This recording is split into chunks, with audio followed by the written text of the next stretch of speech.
Coach, back at home with a tough overtime loss to Florida State, you guys grinded it out. What did you like this weekend out of the guys? Obviously, when the goal was to go up and get 6 points, and so we win on Friday, which was a positive. So we gave ourselves an opportunity to get the 6 points and win again on Saturday.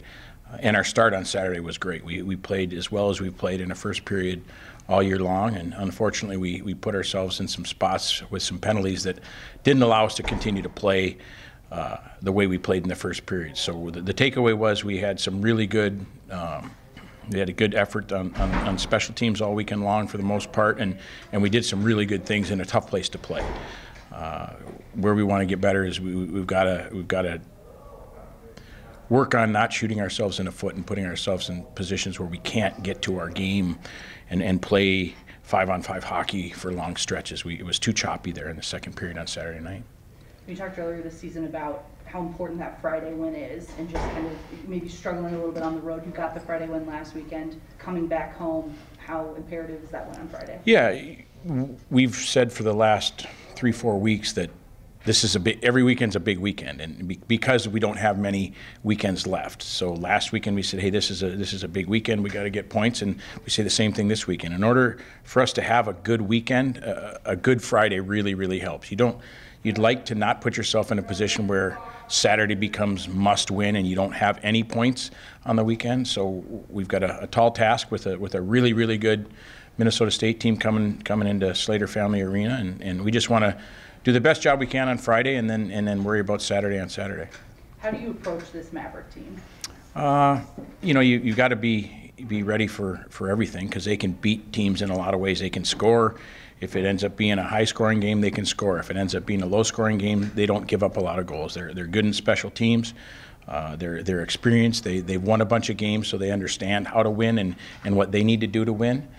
So how we prepare is just to try to acknowledge the fact that we're playing a really good team and make sure that we are ready to go on Friday. The game doesn't start today. It doesn't start tomorrow. It doesn't start Thursday.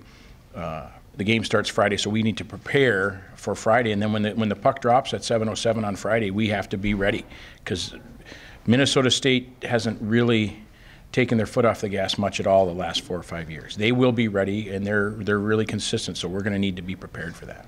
They'll be without Coach Hastings as he heads to China to be a part of the coaching staff for the Olympics. What does that say about the strength of this conference? Yeah, it's ironic that we play them, and we're celebrating two of our most famous Olympians, Mark Wells and Ken Morrow, and who are members of the '80 Olympic team, and it's really good for.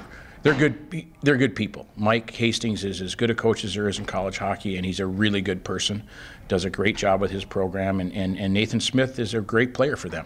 So for those two people to be recognized and get and accomplish being Olympians in college is really a good thing, not only for them but for our league, because they certainly deserve it. And so we'll celebrate that and wish them the best. Now, similar to when St. Thomas came into town with Joey Sofo, Brendan Furry will be playing kind of back in his home area for the first time. How familiar are you with him just from his high school days? Yeah, well, was a very good player for St. Francis, and actually my son, who's a couple years younger, did a tour of St. Francis when he was in 8th grade, and they knew he was a hockey player, so Brendan was the guy that was his host for the tour, and said he was a really nice guy, and everybody I know that knows Brendan says he's a really good young man, and we actually talked to him when he was in high school about a potential opportunity here, and then he went on to play junior hockey and ended up at Minnesota State, and he's done a really good job. He's my guess is that he's going to probably take on some more responsibility with Nathan Smith being gone. Brendan's one of their centers, and Nathan plays center, so it'll be certainly some ice time opens up for some other players, and we expect to see a lot of Brendan Furry this weekend, because he's a good player for them, and he's got to be excited to come back here. Coach, you've had a few days to digest the matchup and kind of get into everything. What's the one thing that makes Minnesota State most dangerous? I would say their depth, and then their experience. They've won the most games in college hockey over the last 5, 6, 7 years, and so it's not a coincidence. They're not a flash in the pan. They've been consistent, and depth and consistency are what. When I think about Minnesota State, they play good more than anybody in the country, probably. And They're just they just have their depth is good. They're good at all positions. Obviously, McKay in goal is outstanding. He got his 100th career win, which is a huge number. They're good on the back end. They've got offensive defensemen. They've got defensive defensemen. They got forwards that can beat you. They got forwards that play physical. They put together a really solid hockey team. You've kind of gotten your third and fourth line back to strength here the last few days, or last few weeks, I should say. Evan came back from injury. What's been the message this week to those, third and fourth liners about that depth and about, playing well against this kind of team? Well, when we get all four of our lines going, that's when we're at our best. We said it yesterday in our pre-practice meeting.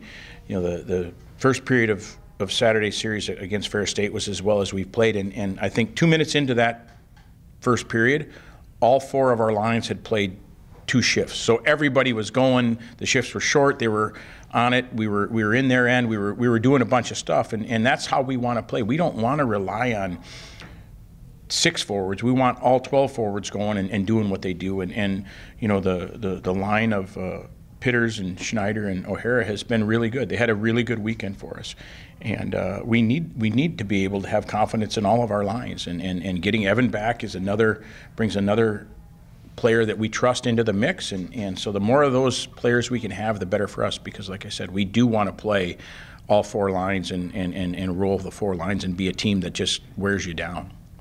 You've had Salvatore within the program for about a week or so now. Just tell us about how he's kind of gelling with the program and fitting in with Christian and Pete there. It's happened fast. Like we talked about last week, the first hurdle was getting admitted and getting a full-time schedule and becoming a full-time student. And then it was, okay, you're a full-time student. All right, now jump out for practice, and then, okay, you're ready. Okay, jump on the bus. We're going to go. And so it happened really quickly for him. I think being at home this week will allow him to settle in a little more, because he's got 3 brand new roommates that happen to be members of the soccer team. They had an opening, and so he's got roommates. He's got new teammates. There's a lot of new stuff going on, and he's handled it really well.